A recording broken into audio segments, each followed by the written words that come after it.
Bonjour mes amis, ravi de vous retrouver. Aujourd'hui, nous allons voir une vidéo de formation de la somme des valeurs entre deux dates avec Microsoft Excel et la fonction SUMPROD. Mais tout d'abord, merci de vous abonner à cette chaîne, merci d'activer la notification pour recevoir des vidéos utiles et agréables. La fonction SUMPROD de Microsoft. Nous avons un exemple ici. Nous avons des données fictives. On veut faire la somme entre deux dates. On a les dates et on a les montants, amount. La somme entre deux dates de la cellule I1 et I3. On va utiliser ici la fonction SUMPROD. Et on va la faire étape par étape. Donc ici, on va utiliser la fonction SUMPROD et on va la construire pièce par pièce, brique par brique, étape par étape. La première colonne B, on a les dates. La deuxième colonne, on a les montants. Donc, je vais changer ici remplissage. Ce n'est pas obligatoire, mais juste pour l'illustration de cette vidéo-là. Voilà la fonction SUMPROD qu'on va utiliser ici pour calculer la somme entre deux dates. Donc c'est ça. Ici, on a 0. Pourquoi? Parce que on n'a pas encore donné les dates 1 et date 2. Donc le premier argument, B3, B613 inférieur à I3, ça veut dire qu'il est inférieur à la date numéro 2. Et le deuxième argument, bien B3, B613, supérieur égal à I1, ça veut dire supérieur à la première date.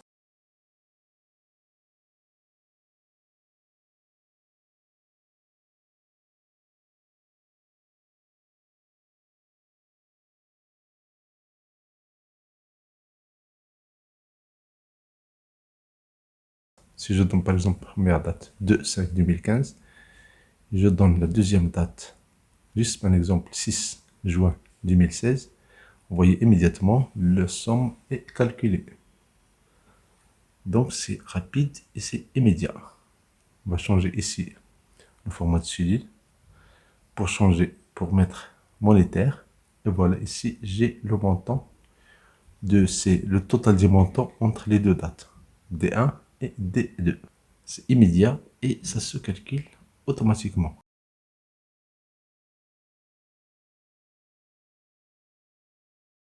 Par exemple numéro 2, nous avons des individus. Supposons que vous voulez calculer le total des individus, bien de ce nombre-là, entre deux dates D1 et D2. Le total des individus, par exemple, des élèves inscrits, bien des visiteurs, bien des clients. Vous voulez calculer, donc on va faire première date du 6 2015, ça ce n'est qu'un exemple, deuxième date 3 mars 2016.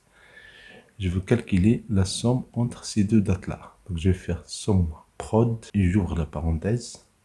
Et voilà, ici, on a les matrices 1, 2, 3, etc. Donc je prends C3, 2 points. Vous voyez ici C3. Je fais la multiplication. Je vais calculer somme prod, je vais écrire somme prod. J'ouvre la parenthèse. Et je vais ajouter les arguments. On va faire le produit de ces arguments de ces matrices-là. Donc 3, 10. Donc j'ai C3, 2 points, c'est 613 fois, pour C, la colonne C, c'est la colonne qui contient les effectifs. Et puis B3, B613 inférieur à I3, ça veut dire avant la date maximale, fois B3, B613 supérieur ou égal à I2. I2, ça veut dire après la date initiale. Donc, la date qui se situe entre date 1 et date 2, c'est effectivement la date qui dépasse ou égale date 1, puis la date qui ne dépasse pas date 2. Et bien sûr, on va faire étoile fois la colonne qui contient les effectifs. C3, C613. Donc voici comment on va faire cette formule-là. En astuce, si jamais ce sont des valeurs monétaires, il suffit de cliquer sur CTRL M. Immédiatement, nous avons ici les valeurs monétaires. Mais si on a des individus, c'est mieux de ne pas mettre ça en monétaire. Il suffit de cliquer sur CTRL Z. Immédiatement, vous allez changer format de cellule, vous passez en nombre et vous prenez standard. Voilà, vous avez le total des individus, par exemple, ici. Si vous cliquez sur la formule, vous voyez ici les couleurs des colonnes.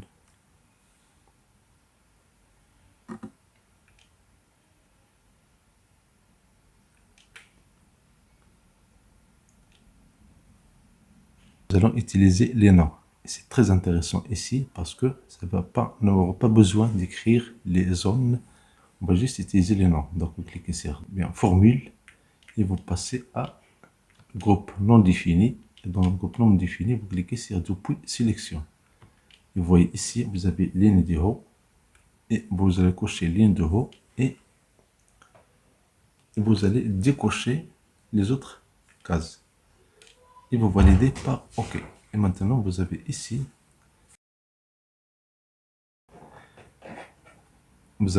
des noms, dates et effectifs. Ça, c'est très intéressant. Mais avant d'utiliser son prod, on va continuer encore. On va nommer I2 et I3.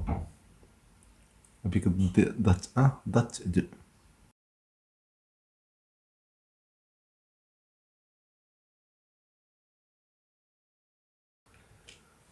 Donc ici, vous voyez ici, on a nommé la date 1, la cellule I2 et la cellule I3, date 2.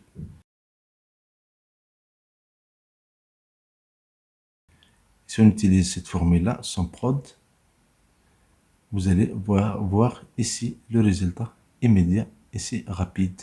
Voici la formule sans prod, date inférieure à date 2, inférieure ou égale, entre parenthèses étoile, date supérieure ou égale à date 1, étoile effectif. Donc vous voyez ici, le nom des dates, c'est la colonne B3 jusqu'à la fin, B613. La cellule I2, c'est date 1. La cellule E3, c'est date 2. Et la zone C3 jusqu'à C613, c'est le nom effectif. Attention, une remarque ici, pour nommer les cellules, on ne doit pas utiliser l'espace. C'est pourquoi j'ai ici date 1, j'ai enlevé l'espace. La même chose ici, date 2. Sinon, vous pouvez utiliser underscore. Et ça permet de gagner du temps, ça permet de faire la saisie des formules facilement et rapidement. Et c'est un gain de temps précieux. Et vous voyez, c'est immédiat, le calcul se fasse. Un astuce, pour avoir la formule ici, on va utiliser formule texte. Ça nous donne immédiatement la formule utilisée ici. Formule texte, ça nous donne ici le texte utilisé. On peut changer le remplissage, c'est pas obligatoire. Si je change maintenant, si je fais des tests, je change dans I3, je fais 7/7/2016. Si je valide, immédiatement la cellule G5 change, se calcule. C'est rapide et ça permet de gagner du temps. Un autre test, si je fais 2/5/2015, si je valide, immédiatement, j'ai le résultat. Donc voilà comment utiliser son prod. Merci pour votre temps, merci de vous abonner à cette chaîne, merci d'activer la cloche notification pour recevoir des vidéos utiles et agréables.